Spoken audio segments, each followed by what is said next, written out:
Parade करेंगे भाई outer ring road पे। और मैं आपको बता दे रहा हूँ, सरकार में ताकत नहीं है कि हमारी इस परेड को रोक सके, और अगर है तो ताकत लगा ले, उसे पता लग जाएगी। ठीक है जी। किस बात का उल्लंघन? अबे सरकार सब चीज का उल्लंघन कर रही है, मोदी जी सब चीज का उल्लंघन कर रहे हैं, हम इतना सा भी उल्लंघन ना कर सके? ये किसी चीज का उल्लंघन नहीं है। आप देखिए कि जो कानून है वो सब पे समान रूप से लागू होता है, मोदी जी पर भी, सरकार पर भी और जनता पर भी। अगर मोदी जी सारे काम कर सकते हैं, कोरोना में देश को बंद रखते हैं लेकिन बिहार में चुनाव करवाते हैं, कोरोना में देश को लॉकडाउन में रखते हैं लेकिन राम मंदिर का भूमि पूजन करते हैं, और बिहार के चुनाव के बाद जश्न मनाते हैं, तो उन्हें सारी चीजें करते हैं। वो सारी सरकार खोल के रखी है, पीछे से पीछे के दरवाजे से किसानों को और पूरे देश को तबाह करने वाले कानून ले आए, उनको माफ है सारे। राष्ट्रपति को तो खून माफ है, प्रधानमंत्री को थोड़ी माफ है भाई। इसलिए कानून का सम्मान सबको करना चाहिए, और हम लगातार सम्मान करते आ रहे हैं। और इसीलिए हमने पुलिस से कहा है, सरकार से कहा है कि हमें उसकी अनुमति दी जाए। हालांकि मैं आपको बता देना चाहता हूं, अनुमति की कोई जरूरत नहीं होती। जब देश का संविधान आपको ये इजाजत देता है कि आप कहीं भी शांतिपूर्वक तरीके से, बिना हथियार के, लोकतांत्रिक तरीके से आंदोलन कर सकते हैं, आवाज उठा सकते हैं, उसमें परमिशन की जरूरत नहीं है। लेकिन सरकार बीजेपी की है, देश में भी और प्रदेश में भी सरकारी गुंडागर्दी चरम पर है, पुलिस का बेवजह इस्तेमाल किया जा रहा है, गलत इस्तेमाल किया जा रहा है। तो जो मन में आ रहे कर रहे हैं। आप मुझे बताइए, जो किसान आंदोलन में भाग लेने आ रहे हैं उनको क्यों रोका जा रहा है? उन किसानों के घर पे उनसे जबरदस्ती 1-1 लाख के, 50-50 लाख के मुचलकी क्यों भरमाए जा रहे हैं? जब सुप्रीम कोर्ट कह रही है कि भी सबको अधिकार है, संविधान में अधिकार है, क्यों रोक रहे हैं आप? क्यों उनके नंबर नोट कर रहे हैं? क्यों उनके यहाँ नोटिस भिजवा रहे हैं? क्यों उनकी जमीनों की आप जांच पड़ताल कर रहे हैं, उनकी नपत कर रहे हैं? क्या मतलब है इस बात का? क्या ये सरकारी गुंडागर्दी नहीं है? तो सरकार अगर ये लगातार गुंडागर्दी करती रहेगी, कानून का उल्लंघन करता रहेगी, तो क्या हमने हाथ में चूड़ियां पहन रखी हैं क्या? इसी बात के लिए है क्या? रोकेंगे नहीं क्या? निश्चित रूप से रोकेंगे, अगर सरकार अपनी हरकतों से बाज नहीं आती है। वकील साहब, आप बार बार संविधान की बात कर रहे हैं, फंडामेंटल राइट्स की बात कर रहे हैं। ये सरकार तो संविधान को मानती नहीं है। इस सरकार के राज में तो संविधान जंतर मंतर पर चलाया जाता है, तो आप कैसे कह सकते हो कि संविधान की बात? नहीं, मैं तो संविधान की बात कर रहा हूँ, क्योंकि संविधान फॉर्मली रूप से अभी खत्म नहीं किया। और ये बात जो आप कह रहे हैं बिल्कुल सही कह रहे हैं। ये इस देश की जनता को सोचना था। जिस समय संविधान जलाया गया उसी समय देश में आंदोलन होना चाहिए था, क्योंकि संविधान से ही सबके अधिकार हैं। लेकिन उस संविधान को तो लोग कहते हैं ना, ये तो बाबा साहब डॉक्टर अम्बेडकर ने बनाया, ये तो दलित ने बनाया, ये तो उन्होंने बनाया, इसलिए ये करके टाल देते हैं। नहीं, संविधान हर किसी का है। संविधान पर पूरी चर्चा हुई है। संविधान सभा में जितने भी उस समय के सदस्य थे, उन्होंने सबने चर्चा करके सबने एक मत से उसे स्वीकार किया और तब संविधान बना। और इसीलिए संविधान में जितने भी लोग हैं पूरे देश के, उनके अधिकारों को सुरक्षित रखा गया, मूल अधिकारों में जो हैं।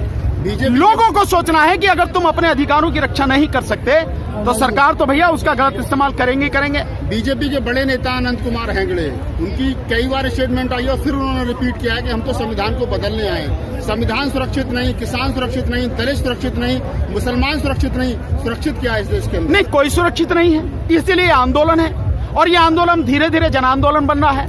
अब इसके बाद में निश्चित रूप से बहुत कुछ सुरक्षित होगा, इसीलिए है। और जो संविधान को बदलना है उन्हें ये ध्यान रखना चाहिए, अनंत हेगड़े हो या कोई भी हो, संविधान बदलेगा या नहीं बदलेगा ये तो बाद की बात है। लेकिन अगर जल्दी से जल्दी मोदी जी ने ये कानून वापस नहीं लिए तो मैं दावे के साथ कह रहा हूं, आने वाले समय में सरकार जरूर बदल जाएगी। ये बीजेपी सरकार। ये लड़ाई कानून बदलने की है, सत्ता बदलने की है, व्यवस्था बदलने की, अभी तक ये क्लियर नहीं हो पा रहा है। नहीं, ये लड़ाई इस देश को कुछ जो लोग हैं इसको लूट रहे हैं। ये कुछ लोग इस देश को हिंदू राष्ट्र की घोषणा करने के लिए जो तैयारी कर रहे हैं, जो उनके दिमाग की गंदगी है, जिसे थोपना चाह रहे हैं, देश पर लादना चाह रहे हैं और पूरे देश को तबाह करना चाह रहे हैं, उन लोगों से इस देश को बचाने के लिए इस देश की आजादी की दूसरी लड़ाई है।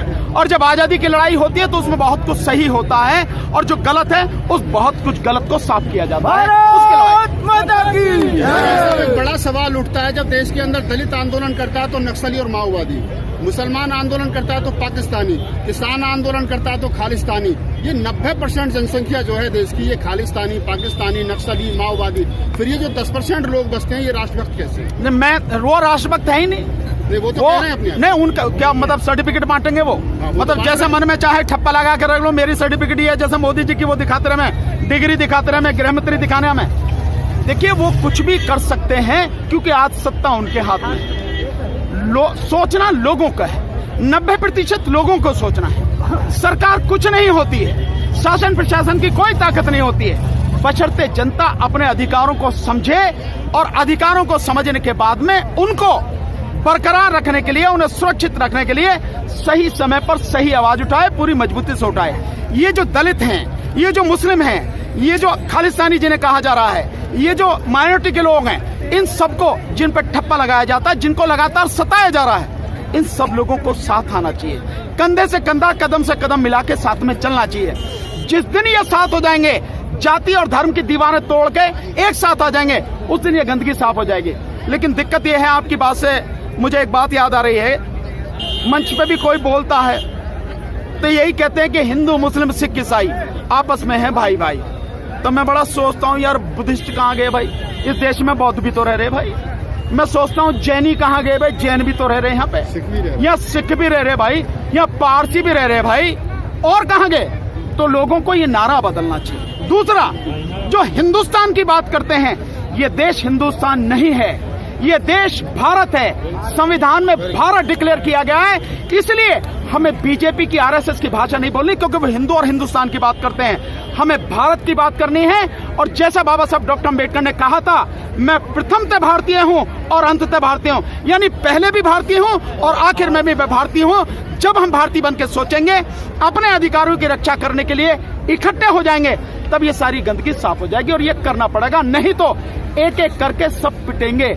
तो जो आपको लगता हो पिटना हो तो पिटते रहो। घर पड़ोसी का जला है, आप आग बुझाने मत जाओ, आपके घर में भी आग लगेगी। अगर आप आग बुझाने जाओगे, निश्चित रूप से आपका घर सुरक्षित हो जाएगा। इसलिए सारे लोग इकट्ठे हो जाओ, और जो असली गंदगी है, जो मैं कहूं कि कोड़ है इस देश के लिए, जो कोड़ है, इस कोड़ को, इस गंदगी को साफ करो। इस आंदोलन का क्या भविष्य देख रहे हो? बहुत बढ़िया भविष्य। इस आंदोलन का भविष्य स्वर्णिम भविष्य है, स्वर्णिम अक्षरों में लिखा जाएगा। और इस आंदोलन से किसानों के जो कानून है, ये तो वापस होंगे, एमएसपी कानून बनेगा ही बनेगा। आने वाले समय में ये जो गंदगी, मैंने कहा ना कि बीजेपी, आरएसएस, ये पूरी गंदगी साफ होगी, सरकार साफ होगी। जो आज समझ रहे हैं कि तुम जो चाहोगे कर दोगे, उनका नामो निशान मिट जाएगा, पता भी नहीं लगेगा। इस आंदोलन का भविष्य बहुत अच्छा है, और मैं मानता हूं उसके बाद, आंदोलन के बाद देश बहुत तरक्की करेगा। अच्छे लोग राजनीति में आएंगे। मैं अभी भी कहता हूं, अच्छे लोगों को राजनीति में आना चाहिए। अगर राजनीति की गंदगी साफ करनी है तो अच्छे लोग राजनीति में आएंगे, और उसके बाद में ये राजनीति भी अच्छी होगी। हाँ बिल्कुल, आप ईवीएम की जो बात कर रहे हैं, 26 तारीख को जो किसानों ने ट्रैक्टर परेड का ऐलान कर रखा है, पुलिस से अभी बात नहीं हो पा रही है, पुलिस इजाजत देने के मूड में नहीं है, सरकार हाथ खींचे। सुप्रीम कोर्ट का आपको पता है क्या कहा है। ऐसे में 127 पॉइंट निर्धारित किए गए हैं दिल्ली में, जिनको बंद किया जाएगा दिल्ली में एंट्री के लिए। आपको नहीं लगता कि पुलिस के साथ टकराव, एक तरफ मतलब खून खराबा हो सकता है, देश की छवि खराब होगी? आंदोलन में टकराव होता ही है, इससे कभी इनकार नहीं किया जा सकता। और जिन पॉइंटों की बंद करने की बात कर रहे हैं, ये एक बंदर की खिड़की देखिए, दांत निकाल के करता, ऐसे कर दूंगा की करता, ये सब वो बंदर वाली घुड़की है, बंदर की घुड़की है। इस पॉइंटों को बंद करने से एक भी किसान और कोई भी किसान लीडर डरता नहीं है। और पहले ही हाथ जोड़ के बताया जा चुका है कि हम शांतिपूर्वक परेड करेंगे मीन्स करेंगे। इसलिए